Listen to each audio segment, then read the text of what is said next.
bino mo ba journaliste à Congo bolanda ato na poto na kata London ba musicien belé ba komi kilo kande na lobana bino toujours na YouTube nde boyo kaka ba musicien belé ba musala ba fiere mo ko travailler même na poto on mo ne mo bolo ba biso na poto ba ne cimetière ba musicien za na cimetière te ça allait par rapport au monde tout 5000 le combo avant à courage à travailler ba massa mo mo ne tout ba ndem kale Momo nem soupe Ibrahim Ntama kasi ki a travaillé na bayane 5000 kombo yene nkale. Et pour na nga ngona lo bara toujours bino bato bola na tout ce bino public bomo na rabiso na bete. Ndenge par exemple bolombo ran subi wa misere bola mne wume na ka bino misere ba wo karate studio me bo wume na bino bo banga ka te bo dinisa. Ne tu nga na pala 5000 kombo mona Hollande comme na Londres. Déjà hawa. Na parler na ye Anenga neti que seja tudo repetir ou beto repetir no dia Patrice Madika na Stade East mais le là mardi à part mardi vendredi paiement na plus que voilà awa so neti ko bandana yaki ata musicien mo côté donc ya on a fait timbo na bino watu wala na peut-être que ba public mais beaucoup na maradi so tout so ba preso so ba to na to travailler na ninga mais beaucoup na maradi so na fait timbo na ba tiki mais donc na pesi de na basala mso na musicien mais tous après 5 minutes par mois le bal ba pour la likolo pour na ba musicien congolais.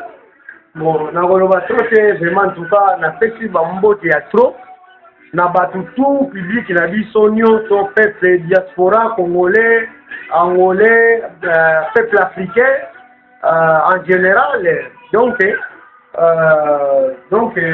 toujours pour s'amater mais et là on a besoin de rappeler na bien que non Mouyemi biso déjà boyo wa biso. Mais dès que s'il y a besoin de la biso, hein, to bima na masolo, ba biso ba na biso ne bo meta concert na Tottenham na Waterloo, est-ce que boya ko ndenge ni ba fiche za ndenge nini? To mo misa, do moni so boke na me na ndako mutu. Ba ser ko balamba va servir yo bilo wa bien au lieu de va bilo wa ya propre vraiment au lieu de servir yo au CPI au melipe mai au lieu de bilo wa bitoko et ça la rappelle moi elengi moko boye moi ça s'appelle vous comprenez c'est ça mais nous espérons que nous sommes prêts maintenant ce que nous faisons pour le bien de tout le monde c'est pas seulement pour le bien de quelqu'un individu, mais c'est pour tout le monde. Alors, comme nous sommes là, nous sommes prêts, nous faisons ce que nous faisons pour préparer la musique et que la musique doit être bien, agréable aux oreilles de tout le monde. Alors, la ligne on va vraiment m'inviter, mais n'a pas de programme dans les musiciens. Autres en avant, tout faire la catoise, je ne répéterai pas en live. Comme vous voyez, je suis chez moi, en plein chez moi à la maison. Il regarde chez moi. Alors, vous avez un instrument, on a tout les alliés. Mais, et puis, tout ça fait la journée, pour répéter la musique, na 4 studio, et pas à petit Patrick, frère Namiso Patrick, donc, à ta petit frère propre, donc Tolou Arachidon et là où nous faisons la musique. Alors, sans avoir oublié, la fête Mambote, la Batignoso, Bazo Lagamiso, la fête Mambote, la Clémentine, la fête Mambote, la Banono, la fête Mambote, la Chantal, la fête Mambote, la Nelly.